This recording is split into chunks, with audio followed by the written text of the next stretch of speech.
I just have to say that I object strenuously to your use of the word hilarious. To me, this feels a lot like your reaction to being named in one of these manifestos. Now, you're of course not responsible for the words of somebody writing that document, but I do think that laughing at it is a real problem because these are real families that are impacted by this violence. And I think our efforts towards talking about this have to start from a place of mutual respect, which is what I've heard from this side of the table. Now, the reason we don't have those numbers, I want those numbers as much as you do, but to say the numbers don't show something is simply not supported by the data. Okay, and I have 38 seconds left, Ms. Mulligan, if you want to respond within that time. The only thing I would add is that it's in the name. Terrorism, domestic terrorism, it terrorizes us. It terrorizes us in our homes, it terrorizes us in our schools. And to the points made by the other panelists, it is disproportionate to its impact on any individual life. It's not. You reject the idea it's something that doesn't matter, or it doesn't really matter? Absolutely reject. Okay. All right, so here's where we are. Every member now has had 5 minutes and... Okay, and Mr. Clay, so we have 2 members who have not. So I'm going to go to the 2 members who have not yet, and we'll give an opportunity for a closing thought to any member who wants before we go. Am I next to respond, or is Mr. Meadows? I thought Mr. Meadows was next. Meadows, okay. Mr. Meadows is next, then Mr. Clay, then to you, Mr. Clay.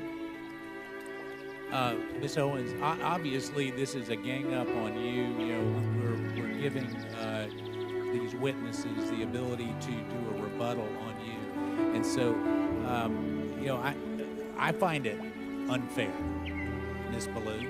I mean, you know, candidly, for you to show mutual respect and then you to go after Ms. Owens, it's not appropriate. So, Ms. Owens, you can have 4 minutes and 34 seconds to respond. However you want. I'll yield to you.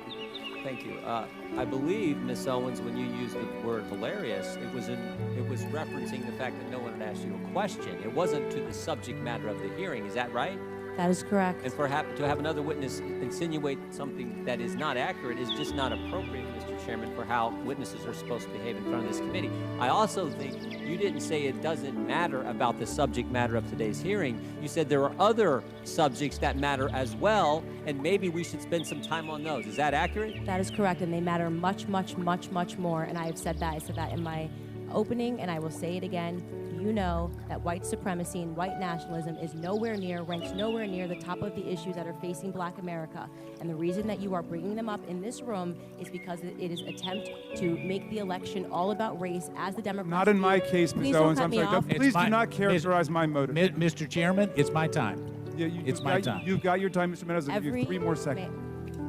Every 4 years, you bring up race, and you knew exactly what I meant when I said hilarious, and you just tried to do live what the media does all the time to Republicans, to our president, and to conservatives, which you tried to manipulate what I said to fit your narrative, okay?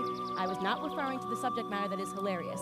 I said it's hilarious that we are sitting in this room today, and I've got 2 doctors and a missus, and nobody can give us real numbers that we can respond to so we can assess how big of a threat this is, because you know that it is not as big of a threat as you are trying to make it out to be, so that you can manipulate. And the audacity of you to bring up the Christchurch shooting manifesto and make it seem as if I laughed at people that were slaughtered by a homicidal maniac is, in my opinion, absolutely despicable. And I think that we should be above that. To try to assign reality or any meaning to a homicidal maniac writing a manifesto, which, by the way, let the record show, also stated Spyro the Dragon, the child's cartoon, as a source of inspiration. He also cited Nelson Mandela as a source of information. I don't think that Nelson Mandela has inspired mosque shootings. You can correct me if you think I'm wrong.